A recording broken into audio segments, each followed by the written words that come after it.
Haleluya. Terima kasih Tuhan buat kehadiran-Mu di bumi ini. Seorang anak telah lahir, putra diberikan untuk kami. Dan lambang pemerintahan ada di atas bahu-Mu Tuhan. Itu sebabnya Engkau disebut penasehat ajaib, Allah yang perkasa, Bapa yang kekal, bahkan Engkau adalah Raja damai bagi setiap kehidupan kami. Tuhan, terima kasih buat musim yang indah ini. Ingatkan kami Tuhan, bukan sekedar hanya ritual-ritual Natal saja di bulan Desember ini, tapi betul-betul kami sadar Tuhan, firman itu menjelma jadi manusia, supaya kami diselamatkan, supaya ketika kami menatap hari esok, kami punya pengharapan itu Tuhan, yang tidak pernah mengecewakan. Kehidupan kami dijamin penuh sama Tuhan, kekekalan ada di genggaman tangan-tangan kami, orang-orang percaya. Itu sebabnya Tuhan, keselamatan, perlindungan, penyertaan, bahkan kesembuhan bagi yang membutuhkan hari ini Tuhan. Tuhan sudah siapkan bagi setiap kami. Terima kasih Bapa yang baik, kami mau duduk tenang, Roh Kudus yang berbicara. Dalam nama Yesus kami berdoa, kita sama-sama katakan, amin, amin. Shalom Bapak Ibu, selamat bulan Desember. Udah ada yang pasang pohon Natal? Belum? Oke. Mama saya setiap tanggal 1 Desember ada seorang stafnya dia yang datang ke rumah, pasti pasang pohon Natal. Dan biasanya kalau kita masuk ke dalam musim ini, mood agak berubah sedikit. Dan kita akan mulai persiapkan diri kita untuk banyak ibadah-ibadah Natal. Hati kita sudah mulai agak teduh sedikit gitu ya. Tapi jangan biarkan ritual-ritual itu, karena itu semuanya sekunder. Yang namanya pohon, kado, dan lain sebagainya. Biarlah kita sadar bahwa ada sebuah peristiwa yang luar biasa ribuan tahun yang lalu di kota Bethlehem, di mana Kristus lahir, di mana Mesias itu diberikan. Mesias itu dalam bahasa Ibraninya adalah the anointed one, di dalam bahasa Yunaninya disebut Kristus, Kristo. Nah, ada sebuah nubuatan dan bahkan ada 300 nubuatan di perjanjian lama yang mengacu kepada kehadiran Yesus pada saat itu. Nah, 300 nubuatan ini pernah dikaji sama seorang seorang orang warga negara Amerika bernama Peter Stoner tahun 1900. Dan kajian dia ini kemudian disahkan oleh American Scientific Affiliation. Jadi disahkan, dia mengatakan sebuah probabilitas. Apa probabilitasnya 300 nubuatan itu bisa terjadi semuanya. Dan semua terjadi ya, 300 itu semuanya digenapi oleh satu pribadi namanya Yesus. Jadi ini 300 nubuatan tentang Yesus yang ada di perjanjian lama kita dan ada di Alkitab kita. Dia mengatakan begini, ini sungguh unik, dia bilang begini, kalau 8 nubuatan saja bisa dibuktikan dan bisa terjadi, itu probabilitasnya 1 berbanding 1, nolnya 17. Jadi itu bisa kalau 1 berbanding 1, nolnya 17, itu coins bisa menutupi provinsi Texas di Amerika itu beberapa lapis. Jadi segitu banyaknya, dan dia sedang menggambarkan kepada kita hampir gak mungkin lah, 8 aja tuh hampir gak mungkin probabilitasnya. Dia naik lagi ke angka 16. 16 itu probabilitasnya 1 berbanding 1, nolnya 45. Dia naik lagi ke angka 48, kalau sampai digenapi. Itu probabilitasnya 1 berbanding 1, nolnya 157. Nah, kalau dinaikin lagi, ya, setelah 48 itu, nolnya sudah gak bisa dihitung. Jadi, matematika sudah tidak bisa menghitung. Ini kajian daripada Peter Stoner, Bapak Ibu yang mengerti matematika pasti paham lah tentang ini. Nah, 300 itu bisa digenapi sama satu pribadi. Dan bahkan 300 nubuatan itu ditulis sama penulis yang berbeda-beda, dalam waktu yang berbeda-beda, kultur yang berbeda-beda saat itu. Dan kalau bisa sampai digenapi, itu berarti Peter Stoner juga katakan bahwa Alkitab adalah sebuah sumber yang sungguh indah dan luar biasa, karena memang sumbernya cuma satu, yaitu Tuhan.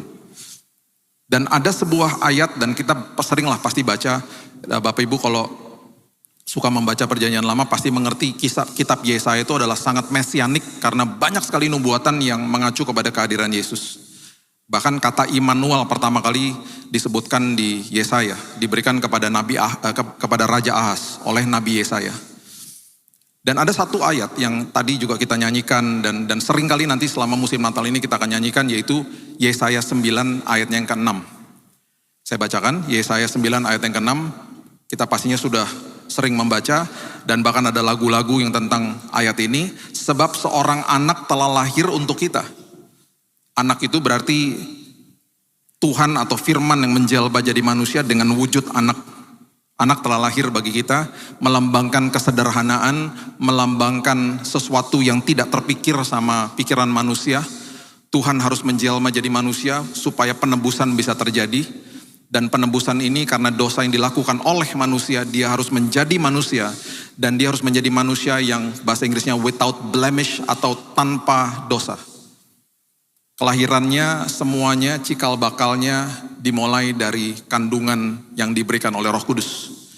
Kemudian ayat ini Nabi Yesaya menggambarkan sebuah peristiwa dan saya percaya dan ini semuanya kata-kata dia tidak mungkin itu berasal dari dia sendiri. Dan ini semuanya adalah perintah atau firman Tuhan lewat hidupnya yang juga mungkin pada saat itu dia terbingung-bingung ketika menulis ini. Kemudian dikatakan seorang putra telah diberikan untuk kita. Berarti Alkitab sedang memberitahu kepada kita anak yang lahir itu merupakan wujud putra yang sebenarnya sudah ada. Jadi Yesus tidak memulai kehidupannya dia waktu dia lahir, dia sudah ada sebelum bumi ini ada. Makanya ada kata putra di situ. A son is given. Anak itu telah diberikan. Anak itu dilahirkan, putra itu diberikan. Kemudian dikatakan lagi, lambang pemerintahan ada di atas bahunya. Itu artinya tanggung jawab terhadap kebutuhan utama manusia, yaitu keselamatan. Itu terletak di bahunya dia. Dan bahkan kalau kita mau perhatikan dengan kita bandingkan dengan raja-raja yang ada di dalam dunia ini, raja di dalam dunia ini pasti membutuhkan ajudan dan prajurit untuk menjaga dia. Makanya kalau kita main catur, rajanya itu terakhir. Kalau rajanya sampai kena, ya selesai permainannya. Karena raja yang dilindungi. Nah, di dalam prinsip kerajaan sorga, rajanya mati bagi warganya. Terbalik semuanya. Rajanya memberikan bahkan nyawanya. Kalau di dalam prinsip kerajaan di dalam dunia, rakyat bahkan prajurit memberikan nyawa untuk raja. Ini kebalikannya. Raja ini memberikan hidupnya, memberikan nyawanya untuk saudara dan saya. Lambang pemerintahan ada di atas bahunya. Jadi siapapun dan apapun di dalam dunia tidak akan ada yang pernah bisa menggagalkan rancangan dia. Kemudian Yesaya masuk ke dalam sebuah identitas daripada Sang Mesias. Dia mulai sebut di situ, dia katakan, dia adalah the wonderful counselor atau penasehat ajaib. Dan kalimat ini atau identitas ini, 4 identitas ini, itu mengacu kepada yang tadi juga lagu kita nyanyikan, jalan, kebenaran, dan hidup. Yang dikatakan sama Yesus. Nah, kehadiran Yesus, kalau kita lihat kisah-kisah yang ada di sekitarnya, itu bukan kisah-kisah sembarangan yang ditulis sama Lukas, ditulis sama Matius. Bukan kisah-kisah sembarangan tentang apa yang terjadi sama gembala, sama majus. Itu adalah sebuah lambang daripada apa yang sudah disiratkan sama Yesaya. Penasehat ajaib. Dikorelasikan dengan apa yang Yesus katakan, aku adalah jalan, kebenaran, dan hidup. Ketika dia bilang sama kita bahwa kalau kamu mau ikut aku, kamu masuk ke dalam jalanku, pasti banyak manusia mengatakan ujungnya apa? Karena manusia seringkali butuh kepastian. Tuhan bilang masuk ke dalam jalanku. Ya ujungnya apa? Dia bilang ketika kamu masuk ke dalam jalanku, aku akan menjadi penasehat ajaib. Hari ini aku meteraikan Roh Kudus yang ada di dalammu, menjadi wonderful counselor, menjadi counselor agung dalam hidupmu. Nanti kamu akan aku pimpin dan aku akan tuntun. Firman menjadi pelita bagi langkah-langkahmu. Tapi ujungnya seperti apa? Udah gak usah pusing ujungnya. Kamu berjalan sama saya, makanya disebut Kristen, pengikut Yesus. Itu indah sekali sebenarnya korelasinya. Kemudian ketika nanti kamu masuk ke dalam jalan ini, di tengah perjalanan itu kamu akan menemukan kebenaran itu. Kebenaran yang hakiki. Apa kamu akan temukan? Kamu akan sadar bahwa Allah itu sungguh perkasa. Dia akan menolong hidupmu, dia akan menjaga engkau, menyembuhkanmu, memulihkanmu. Dan kemudian engkau akan sadar juga kebenaran itu selama engkau hidup dia adalah Allah yang perkasa. Dan kamu akan tahu bahwa masa depanmu dia adalah Bapa yang kekal karena kehidupanmu dijamin memiliki kekekalan karena Kristus mati di kayu salib. Menebus dosa manusia. Kemudian akhir daripada identitas itu dikatakan Raja Damai. Saya nggak punya waktu hari ini untuk membahas, mungkin nanti tahun depan kita bahas arti daripada kemegahan. Di kitab Hagai, ketika mereka baru pulang dari pembuangan di Babel, jadi bait Allah pertama yang didirikan sama Salomo sudah hancur. Mereka kembali dari Babel, kemudian Zerubabel memimpin untuk pembangunan bait Allah yang kedua, yang nantinya akan direnovasi sama Herodes. Dan kalau kita baca firman Tuhan, kalau Yesus sedang berbicara tentang bait Allah, saat itu adalah bait Allah kedua yang ada di hadapan dia. Di kitab Hagai, tiba-tiba Nabi Hagai ini kembali mendapatkan sebuah nubuatan. Dia katakan begini, rumah yang nantinya akan hadir akan lebih megah daripada rumah sebelumnya. Mereka juga pastinya bingung lah pada saat itu. Dipertajam sama Yesus, Matius 12, ada rumah yang lebih besar daripada bait Allah yang hari itu mereka lihat. Mereka juga pastinya bingung, mereka pasti berpikir bahwa nanti ada gedung yang lebih besar. Kemudian dipertajam lagi di Markus 13, ketika dia keluar dari bait Allah, dia bilang ini semua akan dihancurkan. Makanya Bapak Ibu kalau ke Yerusalem, di luar tembok Yerusalem, di luar kota tua tembok Yerusalem masih ada bongkah-bongkah batu bekas bait Allah yang kedua. Itu semuanya dipertajam sama Paulus, tubuhmu adalah bait Roh Kudus. Dan merupakan pertanyaan di situ. Tidakkah kau sadar bahwa tubuhmu atau hidupmu adalah bait Roh Kudus? Dan itu arti kemegahan, dan di Hagai dikatakan kemegahan itu rumah yang nantinya akan hadir yang lebih megah daripada yang fisiknya, yaitu saudara dan saya. Itu akan memiliki damai sejahtera. Jadi kemegahan itu korelasinya damai sejahtera. Di situ saya makin sadar, iya ya, segala sesuatunya tanpa damai sejahtera yang Tuhan berikan, hidup ini gak bisa berfungsi. Mau punya apapun tanpa damai sejahtera tidak bisa berfungsi. Bahkan Alkitab mengatakan dengan jelas rumah yang megah itu yang memiliki damai sejahtera. Kenapa? Karena Roh Kudus tinggal di dalamnya. Itu yang terjadi. Jadi indah sekali. Jadi kalau kita lihat nubuatan daripada Yesaya ini, kemudian kita lihat perjanjian baru, ini gak disembarangan ditulis, betul-betul luar biasa sekali. Penasehat ajaib, Allah yang perkasa, Bapa yang kekal, Raja damai. Nah, ketika kita ngerti ini, ya, kemudian kita lihat apa yang terjadi di dalam kisah-kisah Natal yang ada di sekitar atau seputar kelahiran Yesus, kita juga makin sadar bahwa Dia hadir untuk semua kalangan manusia.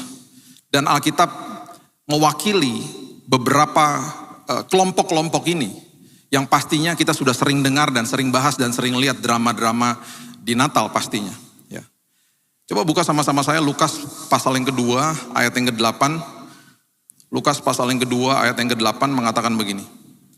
Di daerah itu ada gembala-gembala yang tinggal di padang menjaga kawanan ternak mereka pada waktu malam. Pada waktu malam. Tiba-tiba berdirilah seorang malaikat Tuhan di dekat mereka dan kemuliaan Tuhan bersinar meliputi mereka dan mereka sangat ketakutan. Kembali Alkitab lagi kasih tahu sama kita, ketakutan itu biasanya ada di tengah malam, mereka juga takut, mereka bingung melihat sosok malaikat itu dan itu ada kaitannya dengan tengah malam dan tengah malam itu selalu dibahas di Alkitab adalah waktu yang paling gelap dalam hidupnya manusia. Lalu kata malaikat kepada mereka ayat 10, dan ini adalah kata yang sungguh indah, jangan takut. Jangan takut. Jadi kalimat ini juga diberitakan kalau kita baca di Lukas pasal yang pertama, itu juga sudah dikasih tahu kepada Maria, jangan takut. Jadi kehadiran dia itu sudah memberitakan kepada kita, jangan takut. Sebab sesungguhnya aku memberitakan kepadamu kesukaan besar untuk seluruh bangsa. Good news for all people, buat semua orang. Berarti apa? Kalau sampai Alkitab mendokumentasikan ini, berarti tugas dan tanggung jawab kita. Karena banyak orang di sekitar kita gak akan punya kesempatan baca Alkitab atau tidak mau baca Alkitab. Tetapi justru jadilah Alkitab bagi mereka dengan tindakan dan perbuatanmu. Khususnya kepada orang ring satumu, yaitu keluargamu. Saya selalu katakan, jangan tuntut orang lain. Jadilah orang yang tepat bagi mereka. Tapi dia nyebelin Pak, itu bagus buat kita. Kita perlu orang-orang seperti begitu supaya kita bisa mempraktekkan kasih dalam hidup kita. Karena kehidupan ini sementara dan kita harus menjadi lembaran terbukanya bagi mereka. Dan Alkitab dengan jelas mengatakan, tidak tahukah bahwa hidupmu atau tubuhmu adalah bait Roh Kudus? Tidak tahukah bahwa engkau adalah milik Tuhan? Engkau bukan milikmu sendiri. Jadi memang itulah kehidupan kekristenan. Kekristenan adalah saya jadi kado buat orang lain. Bukan saya terima kadonya, saya jadi kado buat mereka. Jadi kalau kita ngerti makna ini, bahwa good news atau kesukaan besar itu buat semua orang. Dan tugas kita untuk memberitakan itu. Hari ini telah lahir ayat 11. Bagimu, juru selamat yaitu Kristus Tuhan di kota Daud. Itu isi daripada good news itu. Gembala kaum yang sangat miskin, mereka itu baunya luar biasa. Dan saat itu kalau kita baca kulturnya pada saat itu, ketika mereka lewat orang menjauh. Jadi kalau dulu itu kusta itu dijauhkan dari orang, gembala pun kalau lewat biasanya orang menjauh. Karena bau. Dan Tuhan hadir dalam kehidupan orang-orang seperti ini. Dan mereka adalah bangsa Yahudi yang tidak jauh dari kota Bethlehem pada saat itu. Dan itu dikatakan ketika mereka mendengar berita itu, jangan takut. Ayat 15 mengatakan setelah malaikat-malaikat itu meninggalkan mereka dan kembali ke sorga. Gembala-gembala itu berkata seorang kepada yang lain, marilah kita pergi ke Bethlehem untuk melihat apa yang terjadi di sana, seperti yang diberitahukan Tuhan kepada kita. Perhatikan ada kata melihat. Orang yang cuma melihat, gak mungkin hidupnya jadi kesaksian. Gak mungkin hidupnya menjadi kesaksian bagi orang lain karena dia cuma melihat. Awalnya mereka mau lihat. Tapi saya percaya ada sebuah pengalaman yang luar biasa karena ayat yang ke-17 mengatakan yang sungguh-sungguh kontradiktif dengan apa yang terjadi di situ. Ayat 17 mengatakan, dan ketika mereka melihatnya, mereka memberitahukan apa yang telah dikatakan kepada mereka tentang anak itu. Dan semua orang yang mendengarnya heran tentang apa yang dikatakan gembala-gembala itu kepada mereka. Perhatikan kalimat-kalimat ini. Gembala adalah penginjil pertama yang didokumentasikan di Alkitab. Dan kalau mereka hanya sekedar bercerita, orang gak mungkin heran. Kalau mereka bercerita dengan sebuah pengalaman hidup yang luar biasa, kabar baik itu mulai tersiar di kalangan mereka dan di kalangan orang-orang yang hidup di saat itu. Ketika dikatakan mereka heran mendengar itu, berarti mereka bukan sekedar melihat kelahiran Yesus. Mereka mengalami sebuah perjumpaan Tuhan di situ. Kita nggak tahu, Alkitab nggak pernah mendokumentasikan pembicaraan apa antara mereka dengan Yusuf dan Maria. Kita nggak pernah tahu apa yang menjadi kesaksian Yusuf dan Maria. Dan pastinya mereka bercerita kepada para gembala, ya saya ini kelahiran ini dari Roh Kudus. Mereka kan pasti bengong dengernya. Kami ini masih bertunangan. Yusuf itu kalau kami ngerti, kalau kamu juga ngerti Taurat, bahwa seorang yang bertunangan dan hamil itu bisa dirajam sama batu. Dan itu terjadi semuanya. Dan ini terjadi sesuatu yang sungguh indah. Dan pasti banyak pewahyuan yang dia ceritakan kepada gembala. Dan mereka melihat dan mereka korelasikan dengan kehadiran malaikat. Dan mereka bilang, ini dia Mesiasnya. Ini dia the anointed one. Tuhan memakai kelompok yang hina ini. Dan yang sungguh-sungguh juga luar biasa. Tuhan memakai beberapa orang yang datang dari timur. Dan ada kemungkinan besar mereka-mereka ini adalah pagan worshiper. Karena sejarah mencatat orang-orang yang hadir dari kerajaan di daerah itu adalah penyembah berhala. Orang-orang yang sangat pandai, orang-orang yang sangat kaya raya. Ada dua kelompok, yang satu miskin dan satu ini walaupun Yahudi tapi miskin. Ada lagi yang non-Jew, the Gentiles. Orang-orang yang non-Yahudi. Orang-orang yang menyembah berhala tapi pandai dan kaya. Tuhan juga pakai perjalanan iman. Makanya pertemuan dengan Tuhan. Pertemuan dengan Yesus. Dan hari ini kehidupan kita semuanya perjalanan iman. Dan itu sebabnya dia katakan, aku jalan, masuk ke dalam jalan ini. Kamu akan menemukan kebenaran, kau akan dipuaskan di situ. Dan kamu akan memiliki kehidupan yang berkelimpahan. Raja damai, jalan kebenaran dan hidup. Aku datang bawa hidup yang berkelimpahan. Berkelimpahan itu maksudnya damai sejahtera di dalam hidupmu. Matius pasal yang kedua. Dimulai dari ayat yang pertama. Satu-satunya kisah tentang the Magi's atau Majus itu hanya didokumentasikan di sini. Hanya di Matius. Sebelum saya lanjutkan, semua ketua drama yang hadir di tempat ini bertobatlah engkau, karena orang Majus gak pernah disebut 3 di Alkitab. Tidak ada Majus disebut 3. Pemberiannya 3. Majusnya gak pernah disebut 3. Alkitab dengan jelas mengatakan orang-orang Majus dari timur. Nah kalau kita lihat ya Yerusalem, kita ke timur, itu ada Moab sama Amon. Gak mungkin mereka dari situ. Karena itu bangsa yang cukup biadab.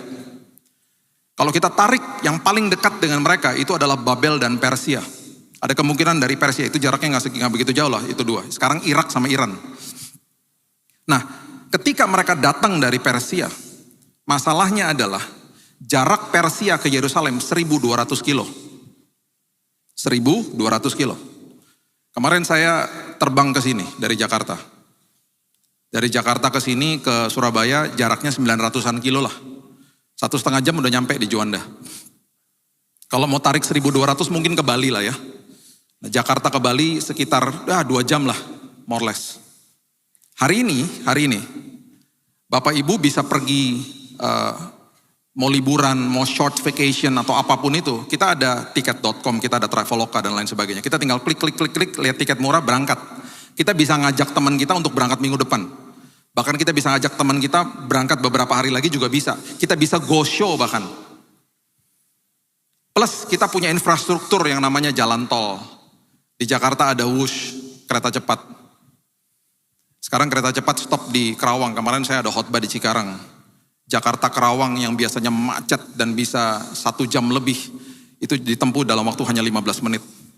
Cuman bayar 100.000, naik kereta cepat, 15 menit nyampe. Segitu mudahnya gitu loh kehidupan kita hari ini. Catat ini baik-baik, 1.200 kilo. Tidak ada pesawat, tidak ada jalan tol, yang ada hanya onta, keledai, dan kuda. Sekaya-kayanya mereka gak punya infrastruktur. Jadi kalau beberapa Majus itu sampai berangkat, kita gak tahu ya jumlahnya ya. Kalau sampai mereka berangkat, gak mungkin dia ngomong sama temennya gini, bro, Yerusalem yuk. Di mana? Ya 1.200 kilo lah. Berapa lama tuh? Ya sekitar 3 bulan kita naik sama rombongan. Seru juga tuh, yuk. Gak mungkin. Tidak semudah itu. Masalahnya Matius 2 ayat 1-2 itu terlalu cepat didokumentasikan sama Matius. Kita lost in translation. Kita kehilangan yang namanya fakta yang sebenarnya terjadinya seperti apa. Akhirnya tidak pernah direnungkan. Coba lihat ya Matius 2 ayat 1 dan 2.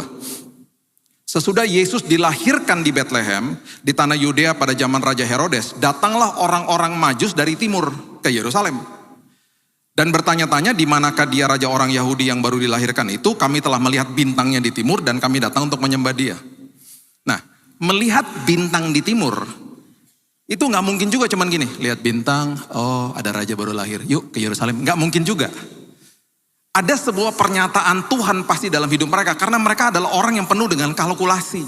Sekali lagi, kalau kita baca buku-buku yang mengarah kepada sejarah pada saat itu, perjalanan mereka 1.200 kilo itu memakan waktu paling cepat 3 bulan.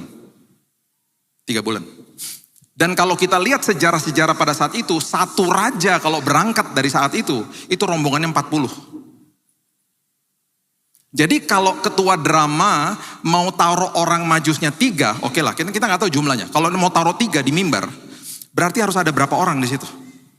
120. Saya kasih tahu fakta ini sama beberapa gereja, pagelaran Majus dibatalkan.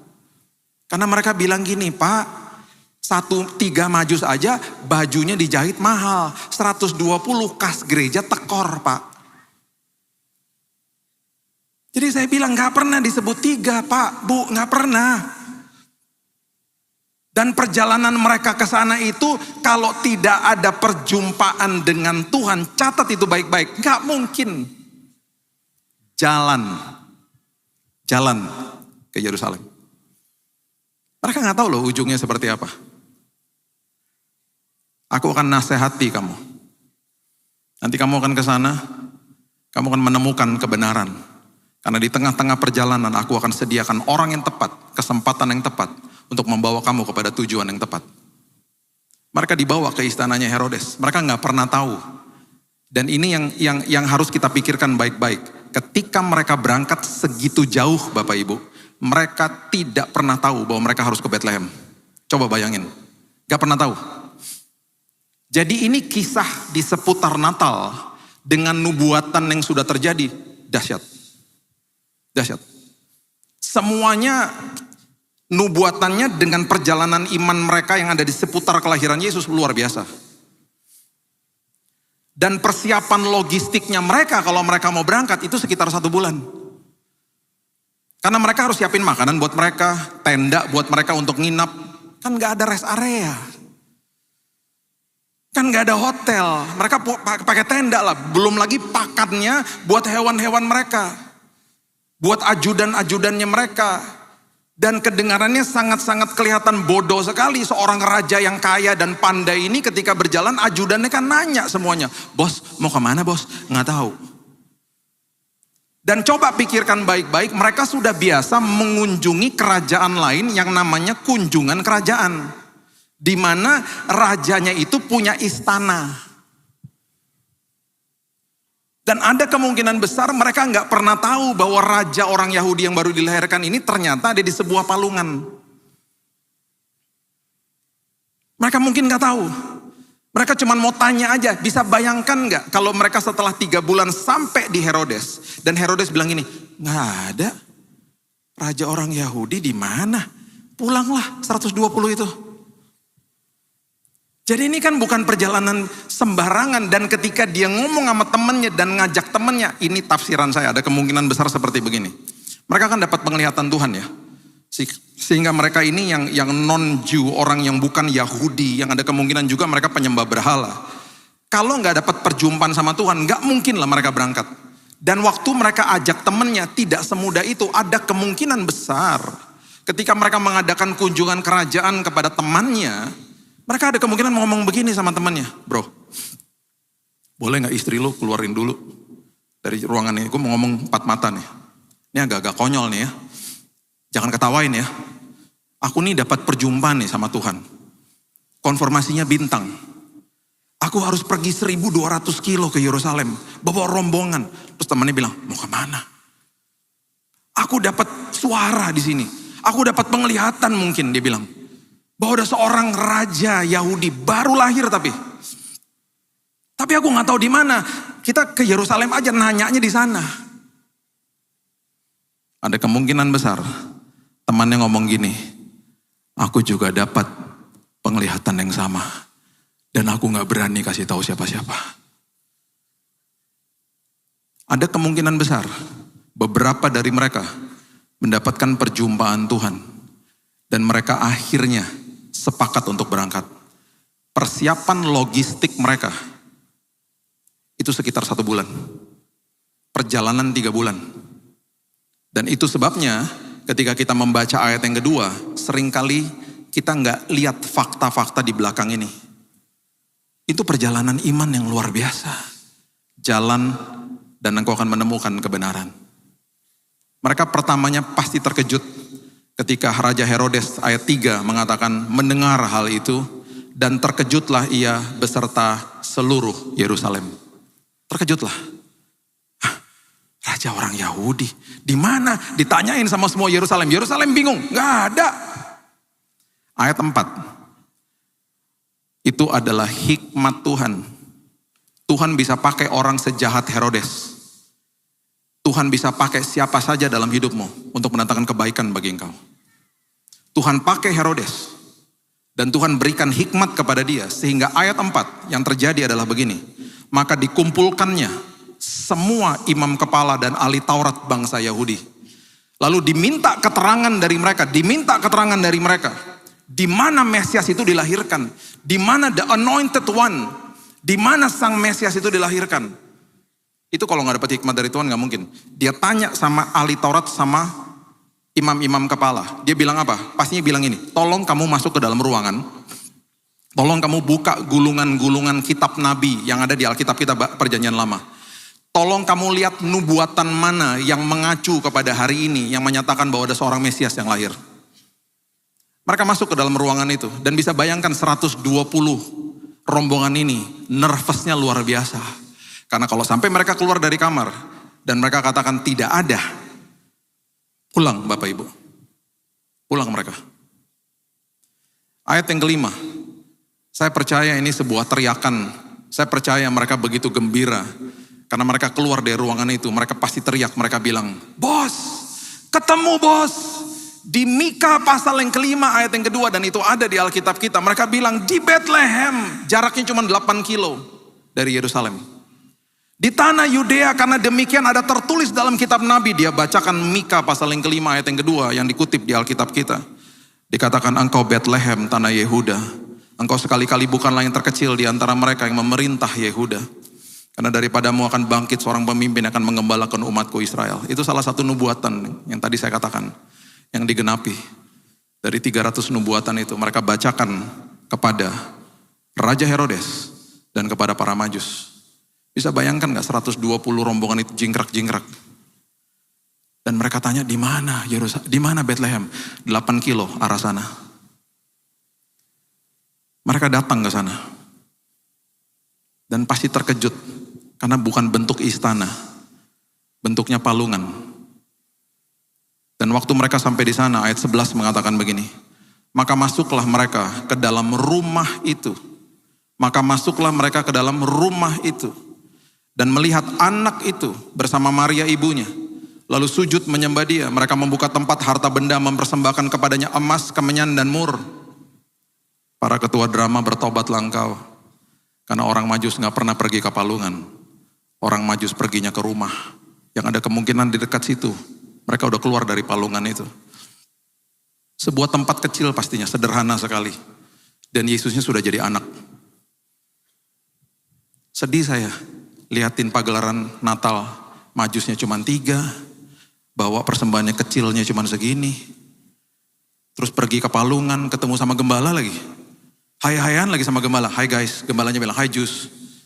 Mereka gak pernah ketemu gembala. Mereka ada di waktu yang berbeda. Yesusnya udah jadi anak. Dan Yusufnya gak disebut, ada kemungkinan dia sedang kerja. Catat ini baik-baik. Bukan sekedar perjalanan iman. Mereka memberikan persembahan yang sangat aneh Bapak Ibu. Emas itu normal lah. Itu lambang daripada raja. Kemenyan dan mur itu juga lambang daripada Raja Yesus. Yang pastinya tidak masuk ke dalam pikiran mereka. Waktu mereka bawa ini, Alkitab katakan itu jumlahnya SACKS, sacks of gold, karung ya, bukan kotak-kotak kecil, bukan. Emas oke lah, emas pasti dipakai waktu mereka berangkat atau melarikan diri ke Mesir. Kemenyan dan mur, itu agak aneh. Waktu mereka sedang membungkus semua pemberian ini, dan waktu mereka mau kasih, itu pasti deg-degan juga. Kemenyan buat apa coba? Rupanya, kemenyan adalah lambang daripada imam besar yang ada di perjanjian lama kita. Tertulis semuanya ada di situ. Yesus adalah imam besar yang menyerahkan hidupnya dan memberikan pengorbanan hidupnya sekali untuk selamanya, sekali untuk kita sampai selamanya. Itu lambang daripada kematian dia. Lambang daripada pengorbanan dia di kayu salib. Makanya dikasih kemenyan. Mur. Kalau saya bisa katakan mur itu dalam bahasa Indonesia sehari-hari hari ini. Mur itu formalin.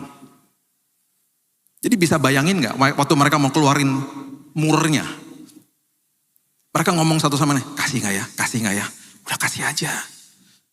Karena mereka dapat pernyataan Tuhan. Dan saya percaya Maria sama Yusuf juga udah ngerti. Dan mereka juga pasti dapat pernyataan Tuhan. Karena pasti gak tersinggung. Bisa Bapak Ibu bisa bayangin. Datang ke rumah teman yang baru melahirkan, kita kasih formalin. Apa gak diusir kita dari situ? Mur itu dipakai sama Yusuf Arimatea, sama Nikodemus ketika mereka menguburkan tubuh Yesus. Itu lambang daripada raja atas segala raja. Bayangin, bukan sekedar perjalanan iman, sampai kadonya pun adalah lambang daripada sang raja. Dan mereka kasih, dan mereka pastinya deg-degan. Di situ akhirnya mereka tahu, wow, jalan yang kami tempuh. Di tengah-tengah jalan kami menemukan kebenaran-kebenaran ini. Konfirmasi. Mereka pulang, hidup mereka diubahkan Tuhan. Jalan, kebenaran, dan hidup. Mereka memiliki damai itu, saya percaya. Ketika mereka pulang, mereka bukan lagi, saya percaya mereka bukan lagi pagan worshiper, mereka bukan lagi penyembah berhala. Mereka menemukan sang Raja Damai itu. Karena semua sampai kadonya mereka pun terkonfirmasi. Saya tutup sama ini. Matius, yang menulis kitab Matius, adalah seorang murid Yesus yang ex pemungut cukai. Dan waktu dia sedang melakukan tugasnya, itu dibencilah sama orang-orang. Yesus mampir di rumahnya dia, nanti Bapak bisa baca kisahnya, ada di Alkitab, dia undang teman-temannya, dia mengalami kasih karunia Tuhan. Nah, saya tutup sama ini. Matius pasal yang pertama, ayat yang pertama sampai ayat yang ke-17, itu tidak pernah dibahas. Karena ayat 1 sampai 17, itu adalah silsilah Yesus. Kita bacanya pusing, kita pasti lewatin, kita masuk langsung, apalagi pemberitaan Natal selalu masuk ke ayat 18, karena itu kadonya. Itu kelahiran Yesus, itu yang dibahas. Saya bingung kenapa gak pernah dibahas ayat 1 sampai 17. Waktu dia tulis silsilah Yesus, dia menulis kitabnya, audiensnya dia adalah orang Yahudi. Catat ini baik-baik. Silsilah ketika ditulis saat itu Bapak Ibu, wanita gak pernah dimasukin. Karena dianggap sekunder.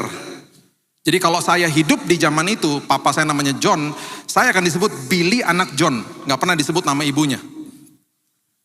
Jadi untuk dia menulis nama-nama wanita yang ada di silsilah Yesus, yang ada di ayat 2, ayat 5, ayat 6, kemudian ayat yang ke-16, itu resiko bagi dia untuk dapat kecaman-kecaman daripada orang-orang Yahudi pada saat itu.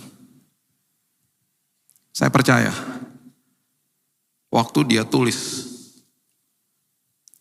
saya mau artikan begini sama Bapak Ibu. Matius 1 ayat 18 tentang kelahiran Yesus, itu kan kadonya ya.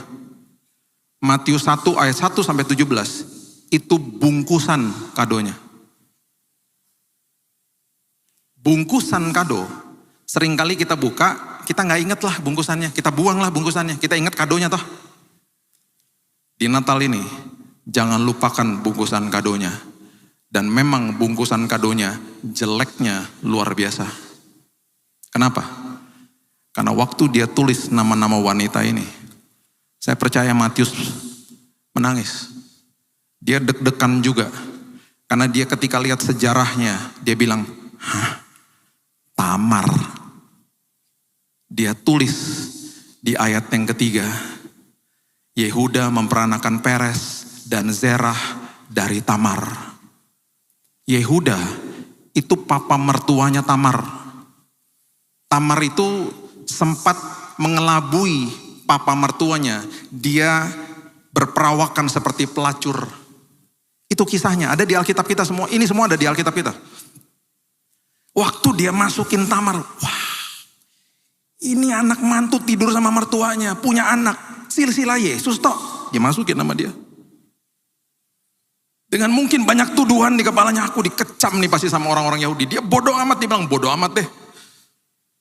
Karena dia terima aku, karena aku diterima, dia masuk ke dalam rumahku. Aku menjadi pengikut dia.